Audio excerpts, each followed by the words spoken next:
Okay, get this. You've requested a deep dive into one of the most famous paranormal cases in history, the Enfield Poltergeist. We're talking levitation, disembodied voices, even police officers witnessing objects flying across the room. Buckle up, because things are about to get spooky.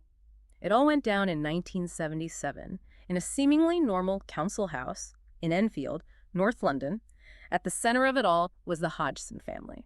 Single mother Peggy and her 4 children, with 11-year-old Janet right at the heart of the events. And what makes this case so compelling is the sheer volume of documentation.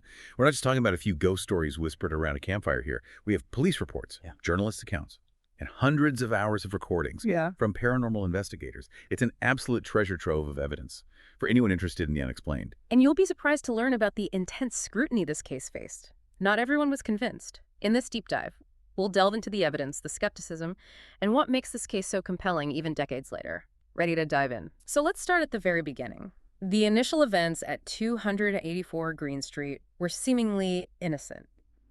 We're talking shuffling noises, knocking sounds, furniture moving slightly, easy to dismiss as childish pranks, or even just an overactive imagination. Right, like a lot of these cases.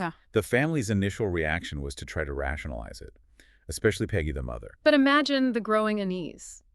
As these occurrences started to escalate, picture a chest of drawers sliding across the floor, even as Peggy tries to push it back. Yeah, it's like something out of a horror movie. The family was so terrified they actually fled the house. They ran out of their own home. That's how scary it got. So it wasn't just like a little tap or a creak in the floorboards. We're talking about heavy furniture moving. Yeah, this was beyond a simple bump in the night. No, even with this escalating situation, you could maybe still chalk it up to kids messing around, right? But here's where things take a turn. The police get involved. And that's when it gets really interesting. So tell me about this. The police were called to the house. What happened? Well, one night, the activity was so intense that the family called the police. And a police officer, WPC Carolyn Heaps, actually witnessed a chair move on its own. A police officer saw this? She did. And to make it even more official, she signed an official statement about it. Whoa. If even the police, who are trained to be skeptical and observant, are filing reports about furniture moving on its own, you've got to wonder what they must have been thinking. It definitely raises some eyebrows. This wasn't just a case of someone feeling uneasy. We have documented physical phenomena happening in a house that couldn't be explained rationally. This obviously becomes a story that makes headlines. Absolutely. It quickly caught the attention of the media. So the press got wind of this, and they descend upon this house. Oh, yeah. The Daily Mirror, a British tabloid, sent a reporter and a photographer to the house. They reported seeing marbles and Lego bricks being hurled across the room by an unseen force. Now, we all know tabloids can be a bit sensational, but even so, that's pretty wild. Objects flying around while reporters are watching. It's like something straight out of a movie. It was quite a scene. And you've got to consider, journalists are trained to be objective observers. They're not usually prone to flights of fancy. So for multiple witnesses, including these journalists, to report these events, it adds a layer of credibility to the whole thing. So we've got police reports, we've got journalists reporting on it. It's not just like a spooky story. It's a spooky story backed up by some pretty compelling evidence. Did any serious paranormal researchers get involved at this point? Oh, absolutely. Yeah. The case drew the attention of Maurice Gross and Guy Lyon Playfair from the Society for Psychical Research. They dedicated themselves to investigating and documenting paranormal phenomena, and they spent months with the Hodgson family. Months. Yeah, imagine that. Listening to strange noises, interviewing the children, constantly being on the lookout for anything unusual. They were all in. So what did they find? Was it just about these flying objects? Well, as the investigation progressed, things started to center on Janet. She began experiencing increasingly disturbing and personal events. Think being thrown from her bed. There are even reports of her levitating. And there are photos of Janet seemingly suspended in midair. I've seen those photos. They're chilling. Even if you're a skeptic, you've got to at least be curious about how those photos were taken. Was it trick photography? Or something else? It's one of the enduring mysteries of the case. And it gets even creepier. A deep, gravelly voice began to speak through Janet. A voice speaking through her. Wait, this is giving me goosebumps. The investigators recorded hours of these conversations, and it wasn't just gibberish. This voice identified itself as Bill Wilkins, a former resident who had died in the house. Bill Wilkins? Yes, and he described his death in detail, saying he died in the living room from a hemorrhage. Hold on. Hold on. He gave specifics about his death. He did, and later a neighbor corroborated those exact details. They confirmed that Bill Wilkins had lived and died in that house, and that his deaths matched the voice's description. Okay, that's not just creepy. It's starting to get unsettling. A spirit, giving details that are later confirmed. That's some pretty strong evidence for the case being genuine, right? What do the skeptics say to that? It's hard to argue with corroborated facts like that. I mean, if the details about Bill Wilkins' death were accurate, how do you explain that away as just a hoax? Or a child's imagination? That's the thing about the Enfield Poltergeist. It pushes you to question your assumptions. Skeptics, Yeah. even when faced with this kind of evidence, might suggest that Janet had somehow researched or overheard these details about Bill Wilkins. That seems like a stretch. But I guess anything is possible. So if Janet was getting this information from somewhere, was it subconscious? Like maybe she absorbed it without realizing it, and then it came out during these episodes with Bill. That's a theory some have proposed. And it takes us into the realm of psychology. There's this concept called cryptomnesia, where you unknowingly recall information you've encountered before, and it resurfaces as if it's something new. Okay, that's interesting. So it's like your brain is pulling a prank on you, making you think you're getting information from a ghost, when it was actually tucked away in your memory all along. Exactly. And this brings us to another layer of the case. The recordings of Bill's voice. These recordings are considered EVPs, or electronic voice phenomena. It's basically the idea that voices of spirits can be captured on audio recordings. EVPs? That's something I've heard about before, but I've always been a bit skeptical. I mean, how can you be sure it's not just random noise or interference being interpreted as voices? That's a valid point, and it's one of the biggest challenges in authenticating EVPs. There's a lot of debate about how to analyze these recordings, how to rule out natural explanations. Some skeptics believe they're just pareidolia, which is our tendency to perceive meaningful patterns in random data. Like seeing faces in clouds. Yeah. Or hearing messages in static. Exactly. But then you have those who believe that some EVPs contain genuine voices from beyond. It's a fascinating debate.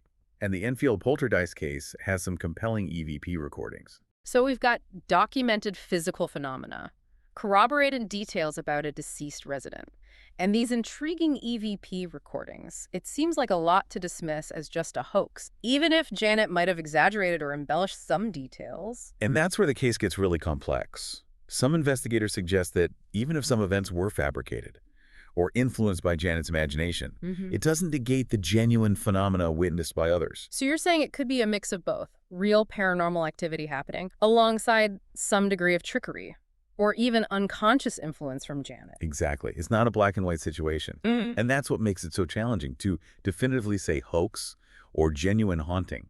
It's more nuanced than that. Well, it definitely makes you think. So what happened after all the media attention and the investigations? Did things just settle down? By 1979, the activity at 284 Green Street did subside. However, Janet maintained throughout her life that the events were real. Imagine carrying that experience with you. The fear, the confusion, and the lack of a clear explanation. I can't even imagine what that would be like. It's like having a huge chunk of your life be this unsolved mystery. Did she ever talk about how those experiences impacted her? There are interviews with Janet from years later where she talks about how it felt to be at the center of such a bizarre and unsettling phenomenon. She talked about the lack of control, the fear, and the lingering sense that something had profoundly affected her life. It sounds like she never really found closure. It makes you wonder if those experiences, even if they subsided, left a lasting impact on her. Did anyone else experience anything unusual in the house after the main events died down? There are reports from people who visited the house years later that they felt uneasy, like something was watching them, even though there were no overt signs of paranormal activity. That's creepy. It's like the house itself absorbed some of that energy, or maybe whatever caused the disturbances, never truly left. It's a reminder that places can hold on to memories, emotions, and even, perhaps, echoes of past events. It's a chilling thought, isn't it? And this idea of a location, being imprinted with the energy of past events, is something you see in a lot of paranormal investigations. People talk about residual hauntings, where traces of past events seem to replay themselves over and over. So it's like the house became a sort of echo chamber for those intense events. It's almost like watching a video on repeat, only it's not visual, it's an energetic or emotional residue. Exactly. It makes you think about the nature of energy, how it can be imprinted on places and objects, and whether that energy can somehow interact with people who Mm. were sensitive to it. That's mind-blowing. It's like the house itself became part of the Enfield Poltergeist story. It did. And the story didn't end there. The Enfield Poltergeist case didn't just fade into obscurity. It had a massive impact on popular culture. Oh, absolutely. The Conjuring 2, anyone. Exactly. That movie drew heavily on the Enfield Poltergeist case, and it brought the story to a whole new audience. It's become this cultural touchstone for stories about hauntings, demonic possession, and the unknown. And it makes sense. It's a story that has everything. A seemingly ordinary family, thrust into extraordinary circumstances, a terrifying haunting, mysterious voices, and, of course, a whole lot of unanswered questions. But what's fascinating is that, even with all the media attention and the movie, the case still remains unsolved. That's right. We have this mountain of evidence, conflicting opinions, and yet we still don't have a definitive answer to what really happened at 284 Green Street. And that's part of its enduring appeal. It forces us to confront the limits of our knowledge and acknowledge that there might be things in this world that we can't easily explain or categorize. It's a reminder that we don't have all the answers. And that's okay. In fact, it's kind of exciting. I agree. It's what keeps us curious, keeps us exploring, Yeah. and keeps us open to the possibility that there's more to the world than meets the eye. So where does that leave us? With the Enfield Poltergeist case, we've got this compelling evidence, but we also have those lingering questions about Janet's role, the nature of the entity, and the possibility of other factors at play. It's a case that defies easy categorization. And I think one of the key takeaways here is that sometimes there aren't easy answers. Sometimes we have to be comfortable sitting with the mystery, acknowledging that there are things we may never fully understand. And that's not necessarily a bad thing. It keeps the conversation going. It keeps us asking questions, and it keeps us open to new possibilities. Exactly. And I think that's one of the things that makes exploring the paranormal so intriguing. It challenges our preconceived notions, pushes us to think critically, and reminds us that there's always more to learn. It's like a good mystery novel, only this one is real life. And speaking of mysteries, we're not done yet. We still have some more to unpack when we return. It's amazing to think that after all these years, the Enfield Poltergeist still sparks debate and captures our imaginations. It really is. It's a testament to the power of the unknown, Somewhere. this case. Despite all the investigations and analyses, it still raises these fundamental questions. Yeah. About the nature of reality, the limits of our understanding, and the very essence of what it means to be human. And it makes you wonder, what would it have been like to be there, to witness those events firsthand, to hear those strange voices, to feel that unsettling atmosphere? Oh, absolutely. If I could go back in time, I'd be most fascinated to observe Janet's interactions with the entity calling itself Bill Wilkins, to witness those moments when the voice was speaking through her, to try to discern any subtle shifts in her demeanor or behavior. That would be incredibly insightful. It would be like peeking behind the curtain, wouldn't it? Trying to understand the nature of that connection. Was it real, imagined, something else entirely? Exactly. And it raises an intriguing question for you. If you could speak to either Bill Wilkins or Janet Hodgson, what would you ask them?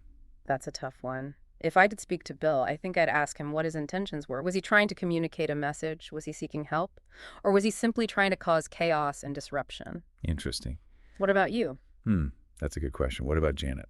What would you want to ask her? I think I'd ask her if she ever felt truly threatened during those experiences, or if there were moments when she felt a sense of connection or even understanding with the entity. Those are such insightful questions. It really highlights how the Enfield Poltergeist Yeah. isn't just about the paranormal activity itself, but also about the human experience at the center of it all. Exactly. It's a reminder that even when faced with the unknown, even when things get spooky, there's always a human story at the heart of it. And that's what makes it so compelling and relatable. Well said. So for our listener, who requested this deep dive into the Enfield Poltergeist, I hope you feel like you've gained some new perspectives on this infamous case. We've explored the evidence, the skepticism, the psychological aspects, the lasting impact, and the lingering questions that continue to fascinate us. We've talked about EVPs, cryptonesia, the power of suggestion, and the very nature of what we consider real. But perhaps the most important takeaway is this. The Enfield Poltergeist, much like the broader realm of the paranormal, encourages us to stay curious, to question our assumptions, and to embrace the mysteries that surround us. It reminds us that there's always more to learn, more to explore, and more to discover. So what do you believe? Was it a hoax? A genuine haunting?